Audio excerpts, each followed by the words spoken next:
All right, let's talk about a 160-year-old law that isn't just some dusty document in an archive. No, this is the actual living, breathing blueprint for policing across a huge part of India today.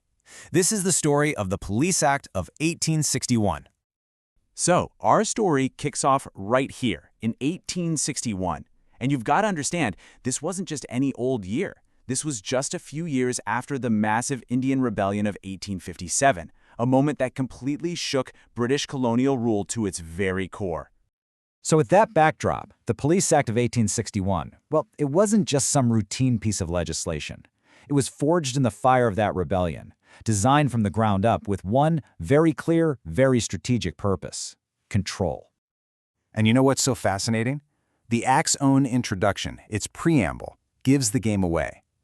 The goal was to reorganize the police into a more efficient instrument for the state. That word right there, instrument, that's the key. It tells you everything about the mindset behind this law. So how do you go about building an instrument like that? Well, the Act laid out this incredibly rigid blueprint for a brand new command structure. Think of it like a pyramid of power. The whole thing was strictly top-down. Right at the peak, you had the state government with ultimate authority, what Section 3 calls superintendents. From there, power flowed straight down to an inspector general, then to district superintendents, and all the way down to the officers out on the streets. It was a clear, unbroken chain of command built for one thing: efficiency. And here's the real game changer. Section 2 of the Act basically wiped away all the different scattered local police forces and mashed them all together. For the very first time, they were legally considered one single, centrally controlled force. One state, one police force, one command.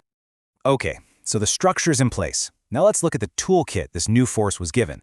The Act handed out a set of powers and duties that really served two very different but connected purposes.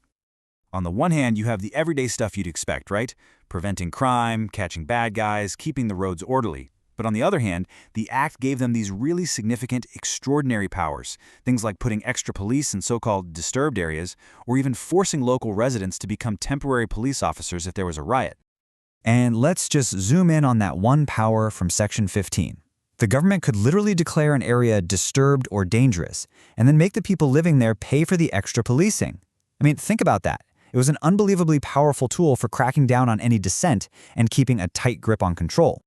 Now, if you're going to build such a powerful instrument, you have to make sure it's totally reliable, right? You need it to be disciplined. So, the Act also included a super strict rulebook, not for the public, but for the police officers themselves.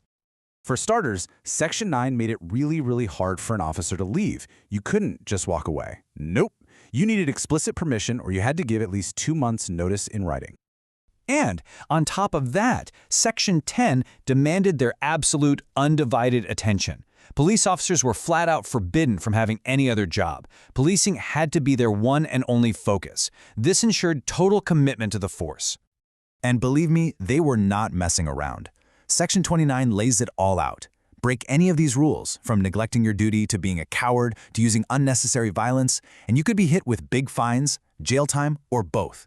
Discipline was absolutely not optional. So you see what's going on here, right? This internal logic was everything. To have an effective instrument to control the public, you first had to have absolute control over the instrument itself. This idea of policing the police is totally central to the 1861 Act. So we've looked at the why, the how, and the what behind this whole thing. But that brings us to the biggest question of all. Why on earth does a law from 1861 still matter so much today? Well, the truly wild part is this. For over 160 years, this exact same system, this colonial framework of command, control, and discipline, has pretty much stayed in place, continuing on year after year. And that just highlights the incredible and maybe kind of shocking longevity of this act. Just let that sink in for a second. A blueprint designed for a 19th century colonial government is still the legal foundation for policing in a 21st century democracy.